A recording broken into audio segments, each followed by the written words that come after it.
New York City is the most competitive pizza market in the country. Millions descend upon the city daily in search of the best slice, and national chains together account for less than 1 out of every 10 pizzerias. With a slice shop on nearly every block, competition is minutes away. Differentiation here isn't strategy, it's survival. But if your shop can rise to the top, the upside is limitless. Your pizzeria becomes a bucket list destination for tourists, a local institution with lines around the block, and a springboard for global expansion. Over the generations, chains like Sbarro and Famous Ray's have transformed from single New York slice shops into multinational empires. New York today remains the benchmark that shapes how the entire world thinks about pizza.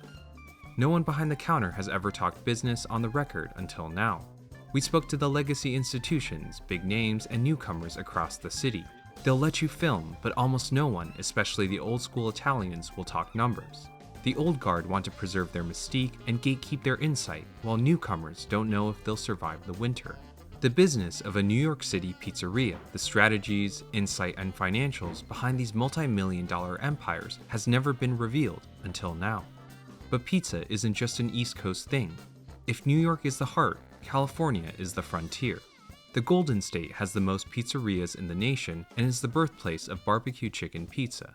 It's a proving ground for the unorthodox and innovative like smoked salmon, goat cheese, avocado, and caviar.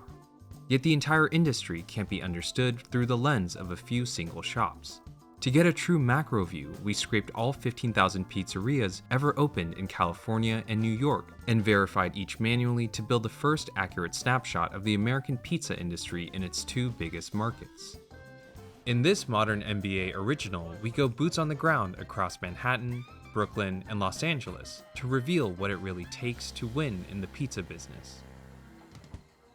Every business wants to crack the code on AI, but let's be honest, between the hype and the headlines, it's getting impossible to tell what's actually real. Here's the problem. While you're trying to figure it out, the competition is already moving ahead. Every day you sit on the sidelines, you're losing ground. Forget the buzzwords, sales reps, and snake oil pitches. With NetSuite, you get real actionable AI that actually gets your business. No fluff, big words, just results you can use literally tomorrow. NetSuite is the #1 AI cloud ERP, trusted by over 43,000 businesses. NetSuite is a unified suite that brings your financials, inventory, commerce, HR, and CRM into a single source of truth. Every business produces data, but whether you have the time to make sense of it is the difference between stagnation and success. Even great instincts only get better with data. By connecting all the data in NetSuite, your AI gets smarter. It doesn't guess, it knows. NetSuite intelligently automates routine tasks so your staff can focus on real value, deliver actionable insights,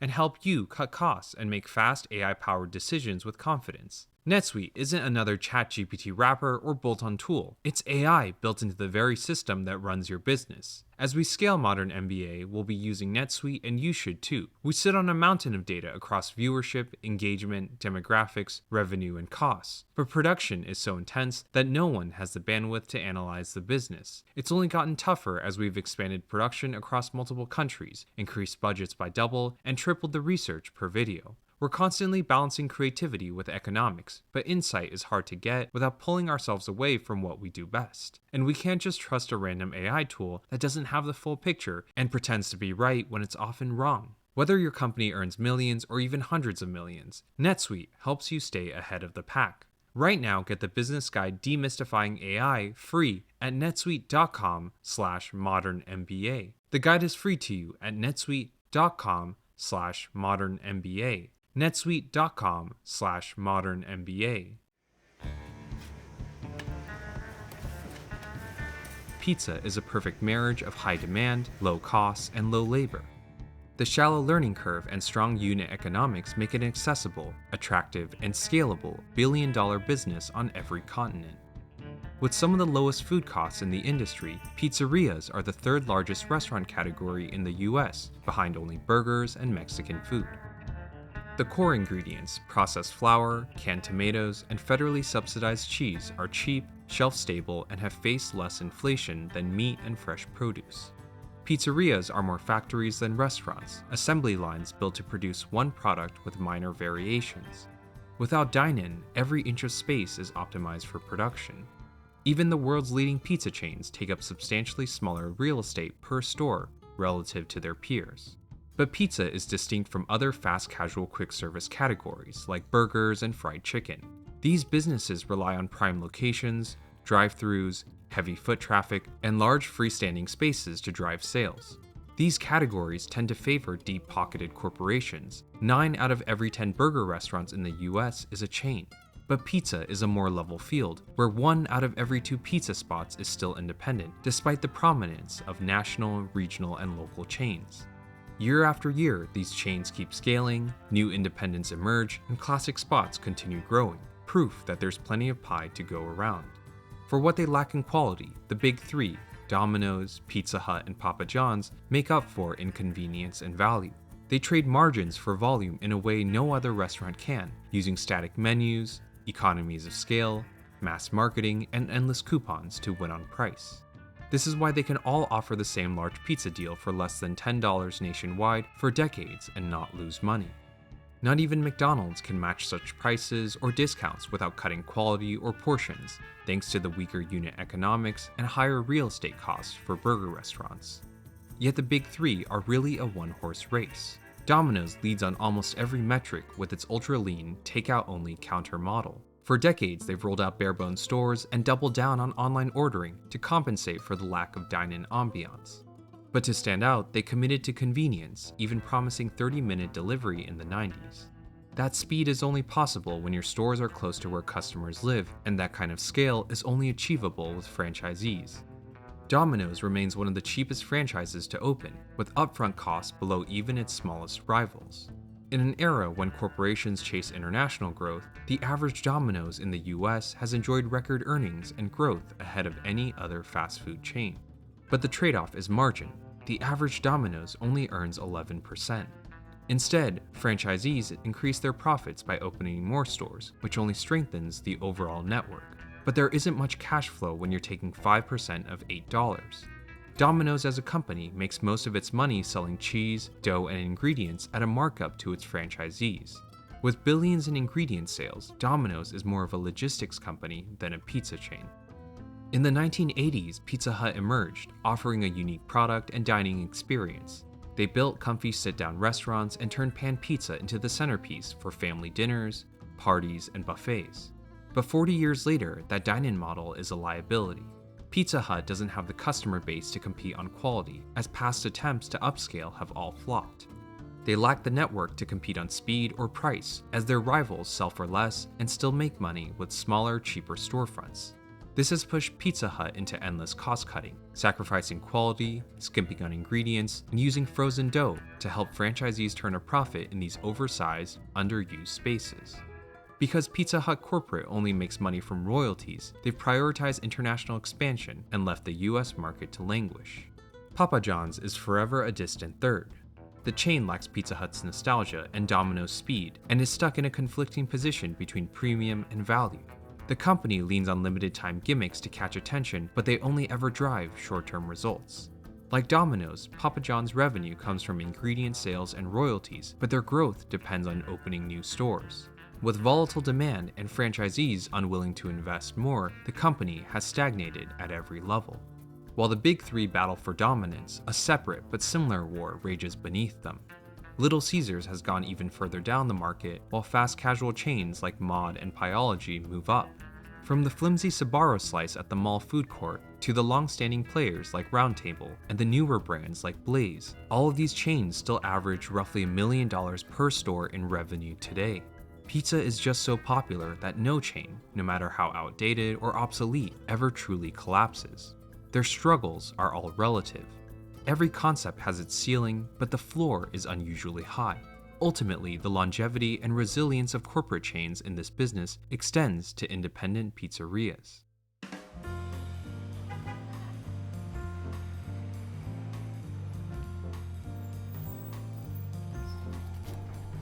All right, I want an equal amount of ranch, each one. Make it beautiful. In New York City, newcomers have it the toughest.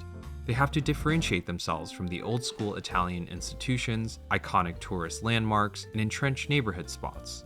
Pop's Pizza has been featured on Jimmy Fallon and has earned the business of locals one slice at a time.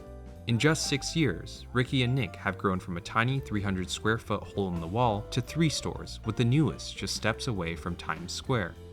But on the East Coast, legacy is measured in decades, and the two brothers are still considered newcomers. Pops is in Manhattan, the densest, wealthiest, and most recognizable of the 5 boroughs, where opportunity and competition go hand in hand. Manhattan has the most pizzerias, with Brooklyn close behind. Together, they form a fortress for independence, hosting more than 9 out of every 10 pizzerias opened in the past decade. Farther out in Queens and the Bronx, corporate chains have made more inroads, as their promise of cheap fast food resonates in these more car-oriented, lower-income, and suburban neighborhoods. Nick and Ricky did things the hardest way. As former T-Mobile store owners, they were outsiders, no culinary roots, restaurant experience, family playbooks, or industry connections. Instead of taking over an existing pizzeria, they converted a vacant jewelry store and unknowingly opened their doors in the most competitive neighborhood during the worst possible moment for any business. But what the two brothers lacked in experience, they made up for in persistence. Buffalo jalapeno, the 2 barbecues to go. You got it, boss. We were like, let's do something, pizza or bagel. We're not waking up at 5 a.m. But we'll work till 5 a.m. We'll work till 5 a.m. So we're like, let's do pizza. We took some money, pooled it together, and we opened up our first shop on 57th Street. When COVID happened, there was nobody in the city. Couldn't go anywhere, couldn't do anything. We just got up every single day. We went to work. Some days it was disheartening. You know, you walk away and you made like $10 or $5. Then we get up and do it again, and we do it again. Some porters were there, supers were there, security was there. We're talking to them and they're like, there's no food. Everything is shut. All the shops that were around, they're all closed.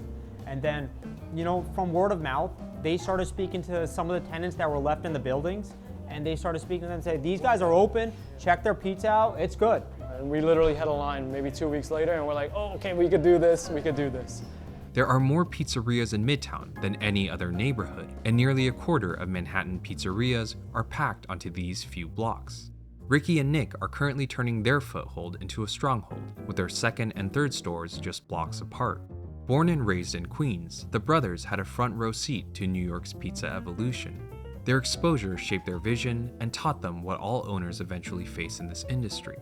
20, 30 years ago, there was a couple of joints. 2007, 2008, the $1.50 joints opened up. It's still going on, but it's not there like it used to be. I always looked at it skeptically, because I'm like, what are you getting for $1? What are the ingredients? Why not go where you spend $1 more and you are greeted at the door?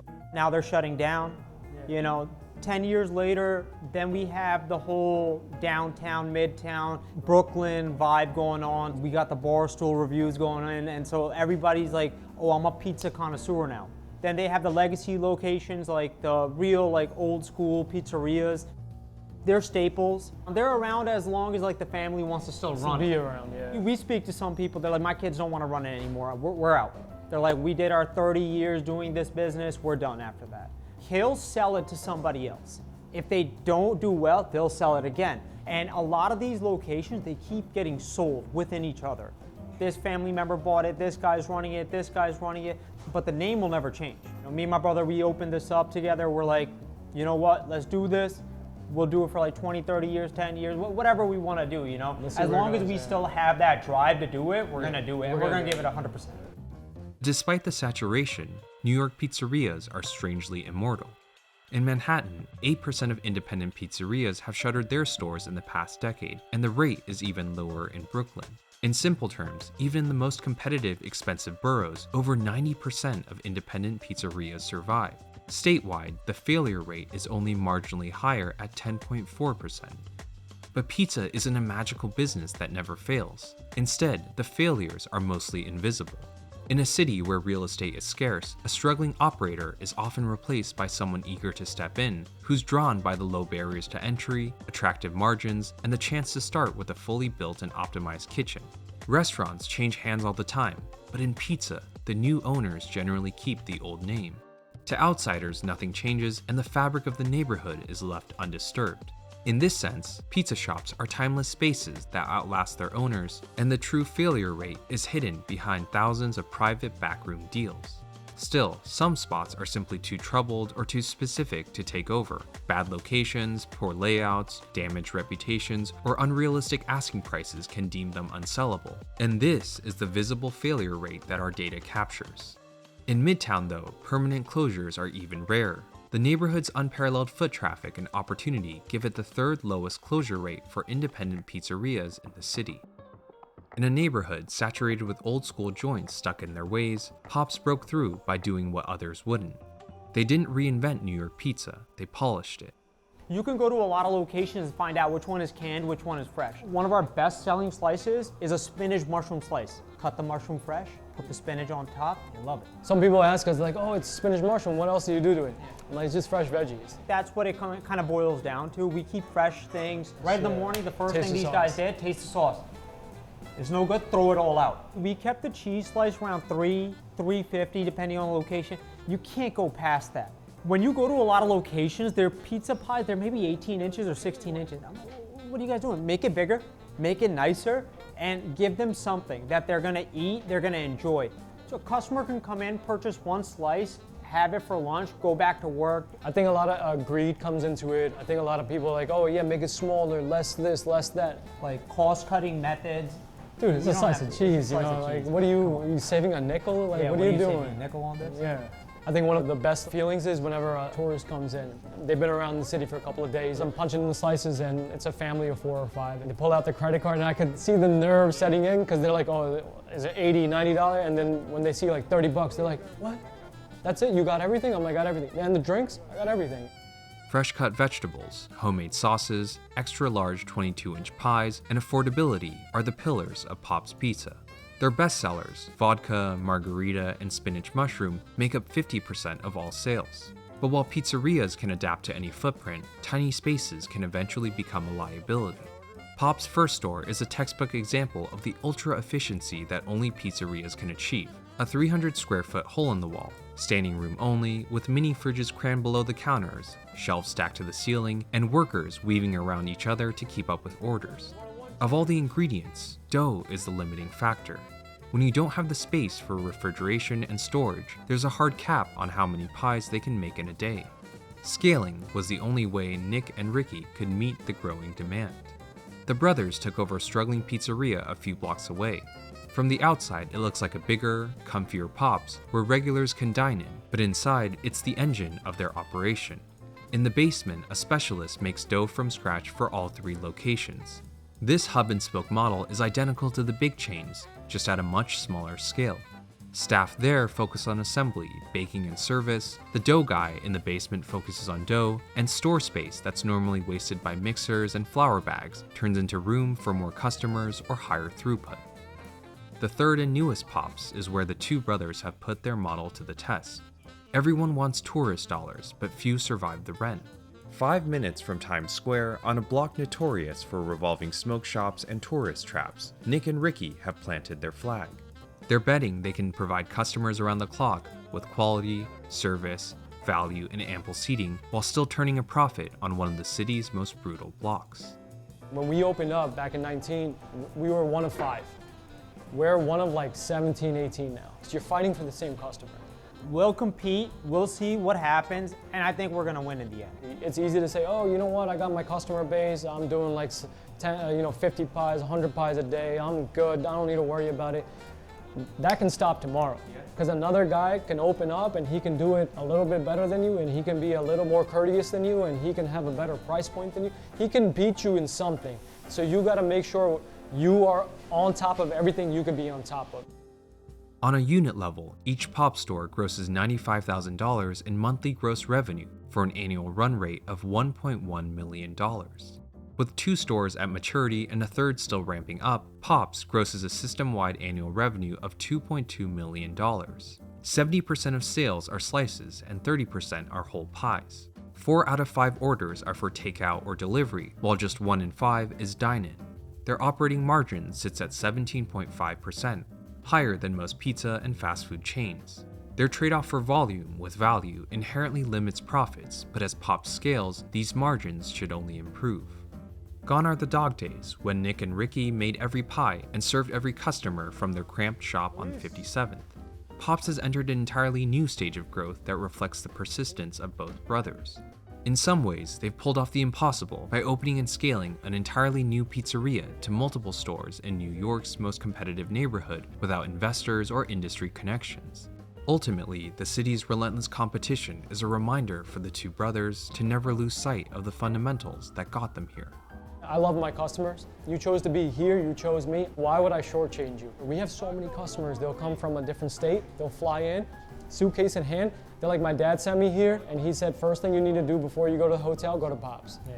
I'm gonna ask you about your day. And that's how I got to know some of our customers over the years. And I know them by their order, I know them by their name, I know their kids. I tell our guys, respect our customers, respect even the tourists. If you're not a regular, respect them too. There was a time where it was not busy and I'm like, I wish for times like this. And now when I see that, I'm like, I will not take it for granted. What can I get for you guys today? One vodka, one spinach mushroom. To go, yep. New York City is also a destination for wood-fired Neapolitan pizza, the sophisticated, technical, gourmet predecessor to the classic New York slice. Motorino is one of the city's leading Neapolitan pizzerias, growing over 17 years from a tiny Brooklyn shop into an international chain with stores across NYC, Hong Kong, Singapore, Dubai, and Malaysia. Owner Matthew was new to pizza, but not to restaurants. When he opened the very first Motorino in 2008, he turned his back to everything he had built his career on as a chef. In 2008, it was really time for me to become my own boss. The first day I put an apron and a coat on, doing my apprenticeship in the kitchen back in Belgium. That was the goal. I took a break and I started to work on my first restaurant. You put together a menu based on what you know, what you think will work. But no matter what direction I was taking in this realm of a French restaurant, I could not find confidence that what I would do would really be noticed. A lot of the brainstorming I was doing at that time was happening at pizzerias. I would see this fire raging and I would see the pizza and the vibe, and I could feel it just was good. And I could see that two guys could make food for a dining room of 30, 40 guests easily, and then there would be to-go order. So there was different streams of revenue. I realized quickly that pizza wasn't selling that cheap, but they're made of flour and tomatoes, and those are really not that expensive, even if you buy the best of the best. In pizzeria, check average was low, so you had to do volume. But volume was somewhat easy to attain due to the popularity of the product itself. On one end, the price point is low, so it's not that great, but on the other hand, you were pulling customers from a very wide range of people. If you were to compare a pizzeria and how it runs from the back end with a French restaurant who had a garde-manger, a fish station, a meat station, saucier, and vegetable station, the basic setup is quickly 6-7 guys. With a pizza setup, you could go as low as one guy and one dishwasher and be in business. It had pretty much everything to be a winner. It was different than everything I had ever done. I had never worked in a pizzeria, but I knew how to work a product. I knew how to take something and take an idea and just refine it. I'd done this for many, many years. Forged in some of the most brutal kitchens of New York and Europe, Matthew's confidence was born from competence. Back then, he was just 30 years old, and he knew mastering dough didn't require Italian bloodlines or family secrets, just technical skill and relentless discipline.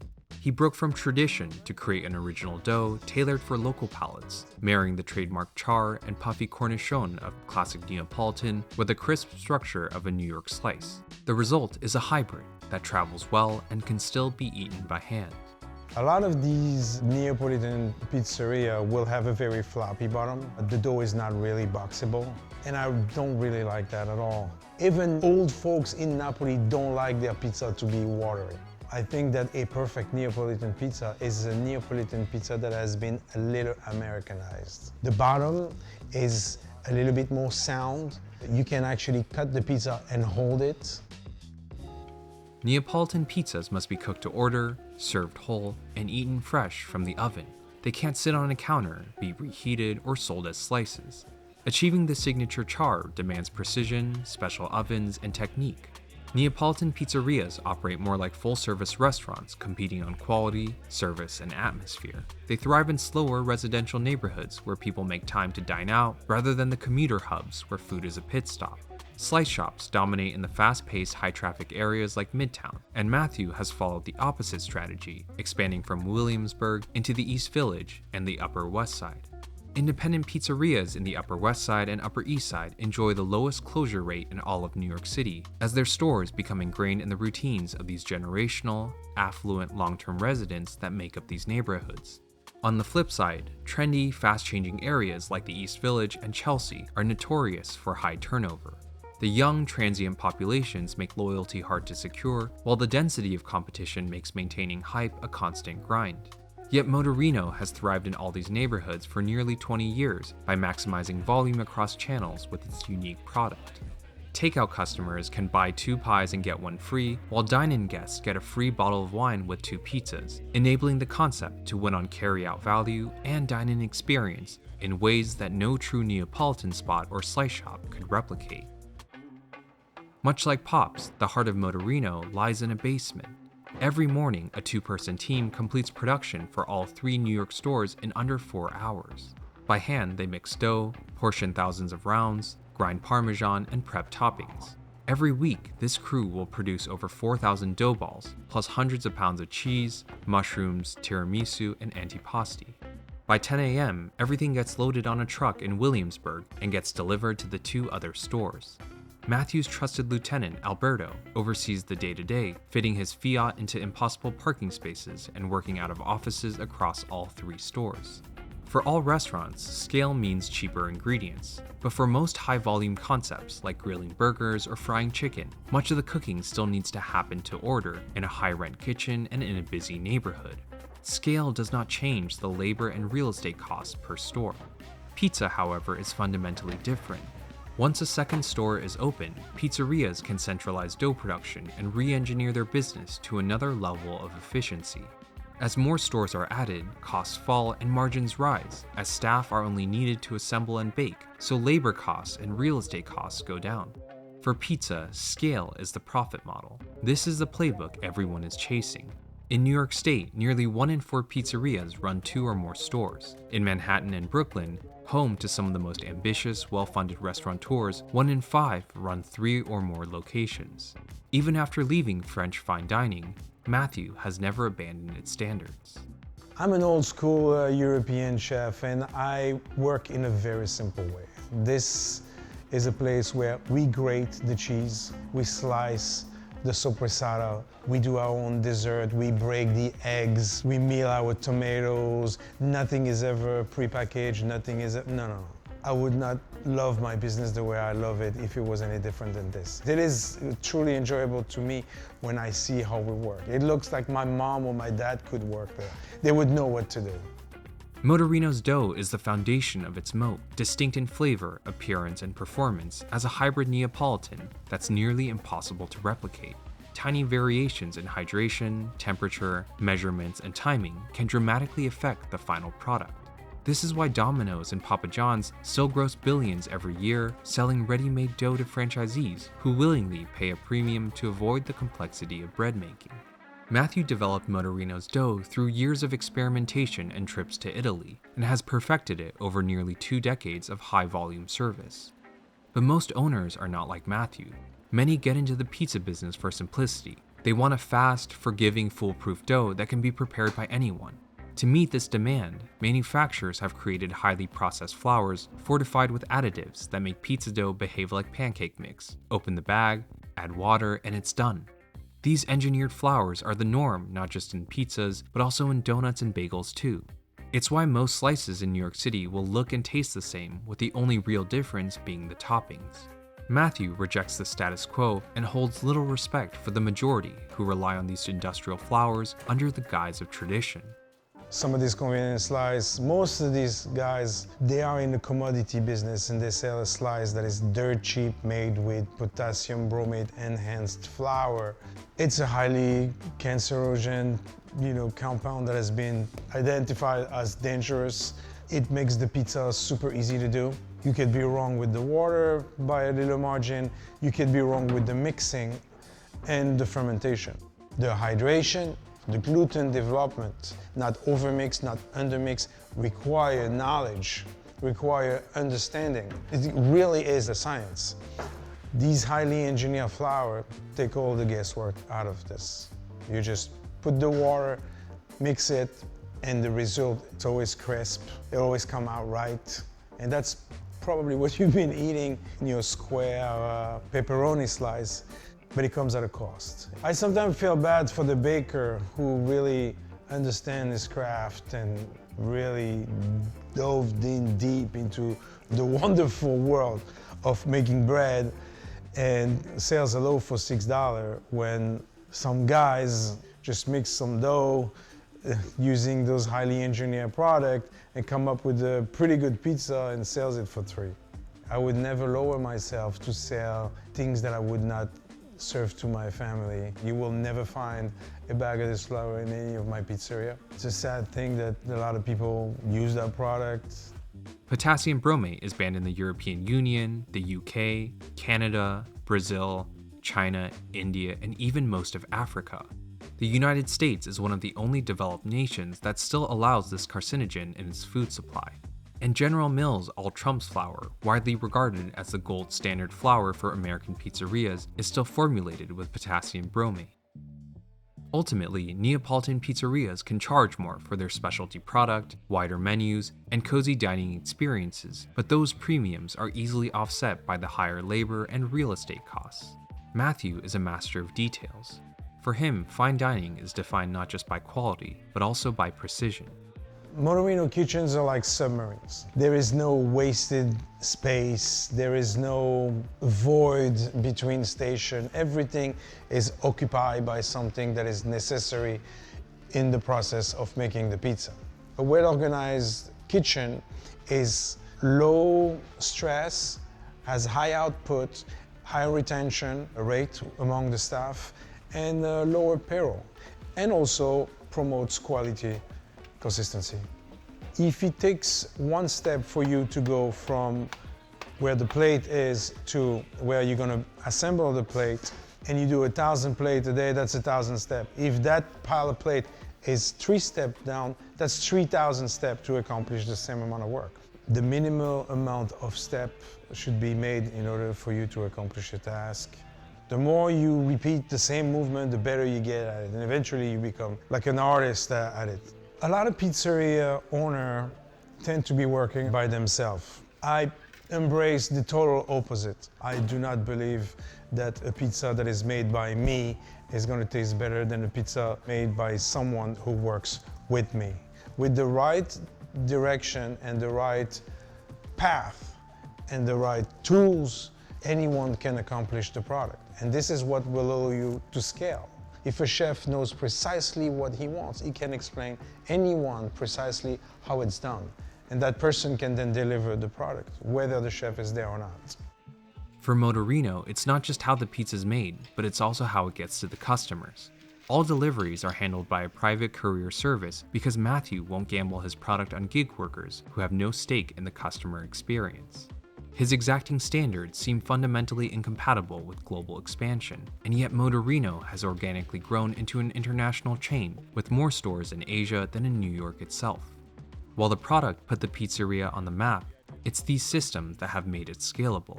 Motorino's expansive footprint has been achieved not through franchising, but by selective licensing. Nearly 20 years later, it remains a powerhouse without a single penny of outside investment. The average Motorino grosses $176,000 a month for an annual run rate of $2.1 million per store. Across its New York City portfolio, the chain generates $6.3 million annually. Over half of its sales come from carryout and delivery.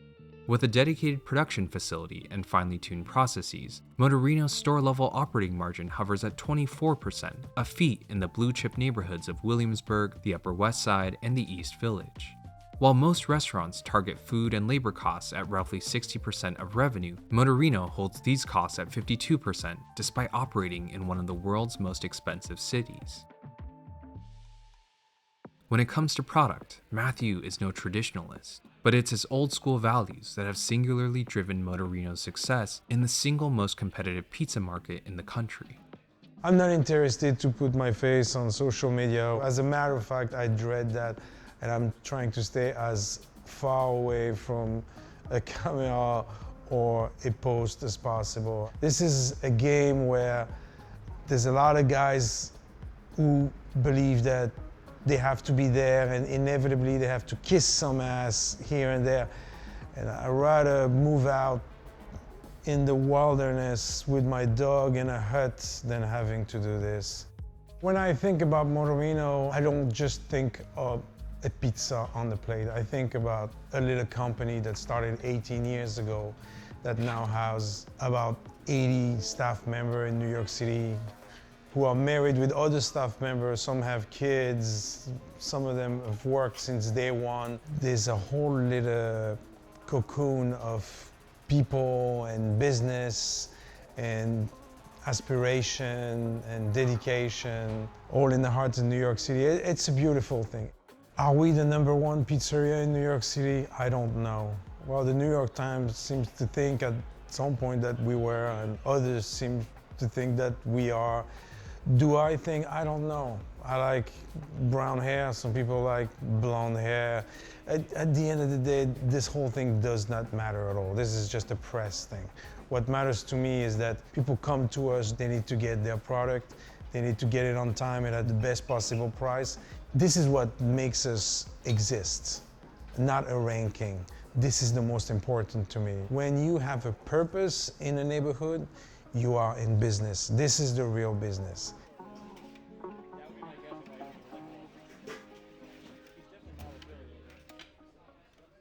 Pizza is a dramatically different business on the West Coast. Unbound by tradition and supported by a wealthy, sprawling population, California is a prime battleground for players of all sizes who are eager to establish themselves as a local standard. It's a top 3 market for nearly every big chain. Ultimately, more than 1 out of every 2 pizzerias in the Golden State belongs to a chain, whether that's an independent staking out neighborhoods or corporations taking over cities. Yet California shares New York's exceptional stability. The statewide failure rate sits below 9%, meaning over 90% of pizzerias here trade hands instead of shutting down. Even among independents, turnover is low. But in this health-conscious market, they must work harder to stand out. In Los Angeles, Little Dynamite sits at the forefront of this new wave, pushing the boundary, not just on toppings, but with dough.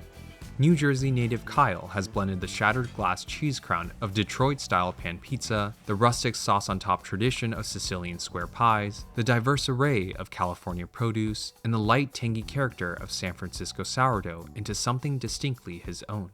People on the East Coast eat pizza every day. They're all walking. Whereas LA, you have to drive everywhere. So like you have to like go in with the intention. It has to be planned. Yeah, you like want to go get your pizza. And everyone's trying to be a little bit healthier, I would say. Yeah. Overall, so like we walk less here. It's more of a that's for treat sure. here. It's less of a commodity, more of like a, well, I'm gonna have pizza, so let's make it good. Little Dynamite is the culmination of an 18-year odyssey.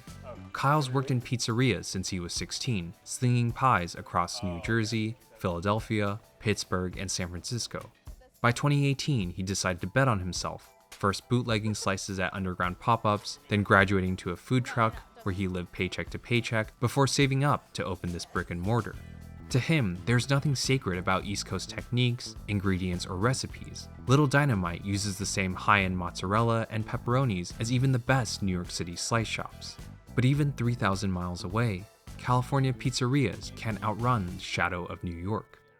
At the end of the day, pizza is really simple. Like there is a craft to it, but it's no secret science or any kind of sacred thing. With like East Coast, there is that protective mystique of this is our recipe. It's just very guarded. I guess it just helps them sell pizzas because you can only get this here because it hinges on the water in Manhattan or whatever, where, you know, obviously that's not true, but it's part of the game. So it would be a little bit silly for us to try to say that it's some kind of old family recipe when it's not. Like I figured it out in my apartment like 5-6 years ago. But I feel like if I said that on the East Coast, I wouldn't get laughed out of it. I wouldn't get the same respect in like an East Coast shop. Pizza is easy to get into if you just like spend $500 on a rock box and get a couple bus tubs and start making dough with your hands. Like, that's exactly what I did. Even when it sucked, I just didn't stop. I'm a college dropout. I was just like, I'm gonna make this work. The gap in perception, recognition, and prestige has created two very different cultures.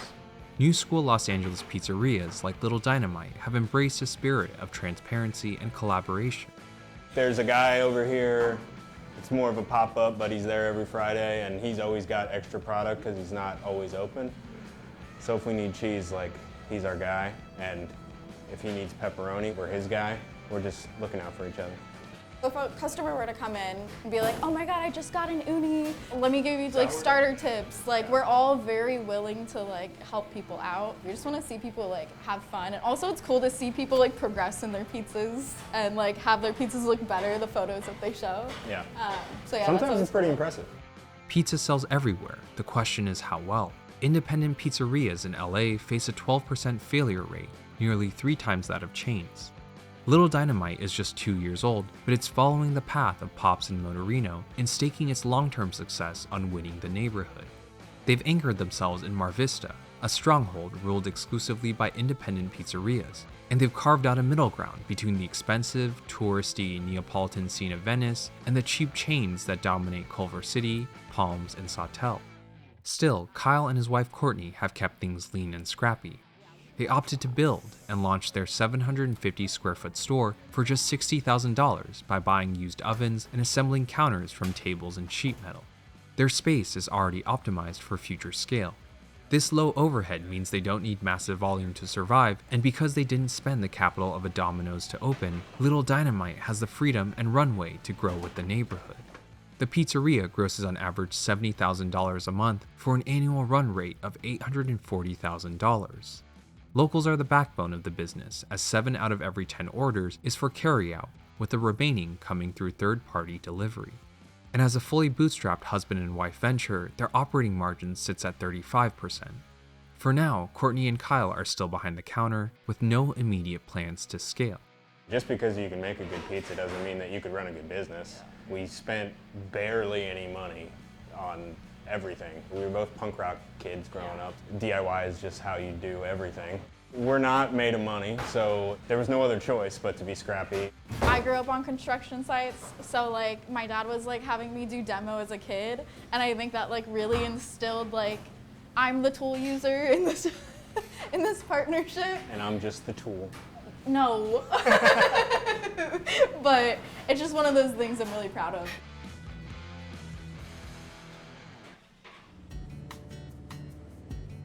Venice is one of LA's hottest and wealthiest neighborhoods. Tourists and locals pack the boardwalk and flood the expensive boutiques, celebrity restaurants, and luxury retailers of Abbot Kinney Boulevard. But in the 90s, before all the opulence and gentrification, it was run down, desolate, and dangerous.